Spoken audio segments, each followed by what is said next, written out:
एक गलती ना होती तो बच जाती सभी की जिंदगी, नहीं क्रैश होता प्लेन। प्लेन क्रैश होने से पहले पायलट ने भेजा था मैसेज।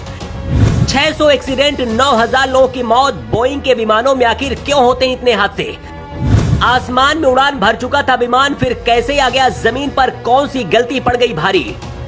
अगर एक गलती ना होती तो सबकी जिंदगी बच जाती। क्या जानबूझकर सभी यात्रियों को मरने के लिए छोड़ दिया गया? अहमदाबाद में प्लेन क्रैश होने से पहले पायलट ने मैसेज भेजा था। उस मैसेज में जो बताया गया था उसने सिस्टम को फिर से बेनकाब कर दिया है। जब इस विमान की सुरक्षा को लेकर पहली कई बार चिंताएं जताई जा चुकी हैं और दुनिया भर में इसे उड़ानों से 3 महीने के लिए रोक भी दिया गया था, तो फिर इसे भारत की बड़ी फ्लाइटों में उड़ान भरने के लिए क्यों इस्तेमाल किया जा रहा था? क्या सिर्फ कुछ लोगों के फायदे के लिए इतने लोगों की जिंदगी को दांव पर लगा दिया गया? अहमदाबाद एयरपोर्ट से उड़ान भरते हुए एयर इंडिया का विमान जब क्रैश हुआ, विमान के अंदर 242 के करीब लोग सवार थे। क्रैश से पहले पायलट को खतरे का अंदाजा हो गया था और उसने एटीएस को सिग्नल देते हुए कहा था, मेडे मेडे। किसी भी फ्लाइट में मेडे कॉल एक इमरजेंसी मैसेज होता है जो पायलट उस वक्त देता है जब विमान किसी गंभीर संकट में हो या फिर यात्रियों या फिर क्रू की जान खतरे में होती है। जैसे विमान का इंजन फेल हो जाना, विमान में आग लग जाए, हवा में टकराने का खतरा हो या फिर हाईजैक हो जाए प्लेन, तो ऐसी स्थिति में पायलट ये सिग्नल एटीएस को भेजता है। लेकिन एटीएस सिग्नल मिलने के बाद भी कोई मदद नहीं कर पाया। विमान अहमदाबाद से लंदन जा रहा था और अहमदाबाद एयरपोर्ट से टेक ऑफ करने से कुछ देर बाद मेघानी नगर के पास क्रैश हो गया। एयरपोर्ट से मेघानी नगर की दूरी 15 किलोमीटर के करीब है। इस विमान में गुजरात के पूर्व मुख्यमंत्री विजय रूपानी भी सवार थे। एयर इंडिया का ये प्लेन डॉक्टरों के हॉस्टल पर जा गिरा और फंस गया। तस्वीर में भी आप इसे देख सकते हैं कि कैसे अस्पताल की बिल्डिंग में ये प्लेन फंसा हुआ है। सिर्फ 8 मिनट के अंदर प्लेन कैसे राख में बदल गया, उसकी पूरी कहानी पहले आपको बताते हैं। ये air India Boeing 787 dream liner विमान बड़ा एयरक्राफ्ट है। बताया जा रहा है कि 11 साल पुराना एयरक्राफ्ट है। दोपहर 1:30 पर टेक ऑफ से पहले रनवे के बीच में था।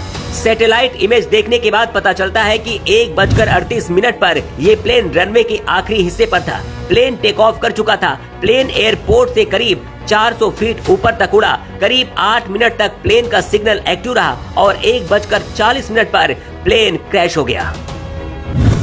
एयर इंडिया का जो विमान क्रैश हुआ है 2020 से 2022 के बीच बोइंग 7878 की मैन्युफैक्चरिंग क्वालिटी पर सवाल उठ चुके हैं। विमान की चौड़ी बॉडी को कई हिस्सों में बनाकर जोड़ा जाता है। इस दौरान रिपोर्ट्स में खुलासा हुआ कि कुछ विमानों में बॉडी के जोड़ ढीले हैं, उनके पैनल्स के बीच गैप रह गए थे और कार्बन फाइबर हिस्से ठीक से फिट नहीं हुए थे।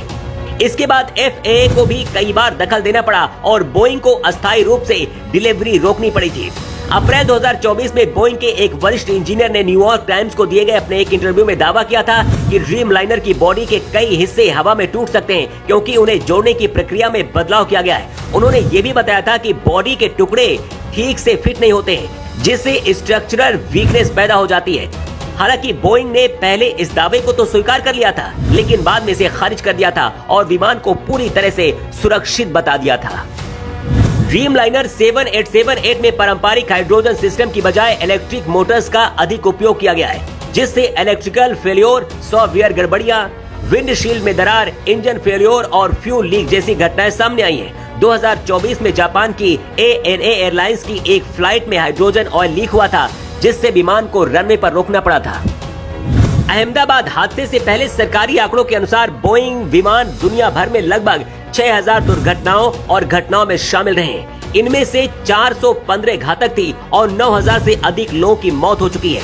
दुनिया भर में फ्लाइट वाले हजारों यात्री विमानों में से कम 4000 से ज्यादा विमान बोइंग 737-800 है। अहमदाबाद में प्लेन क्रैश क्यों हुआ, इसके लिए अंदाजा लगाया जा रहा है फिलहाल कि लैंडिंग गियर ठीक से शायद बंद नहीं हुआ होगा, क्योंकि एक पहिया एक बिल्डिंग में फंसा दिख रहा है, जिसका मतलब है कि प्लेन में बैलेंस प्रॉब्लम की वजह से हादसा हुआ होगा। असली वजह पूरी रिपोर्ट आने के बाद पता चलेगी, लेकिन इस हादसे में सबसे ज्यादा लोगों के मारे जाने की आशंका जताई जा रही है।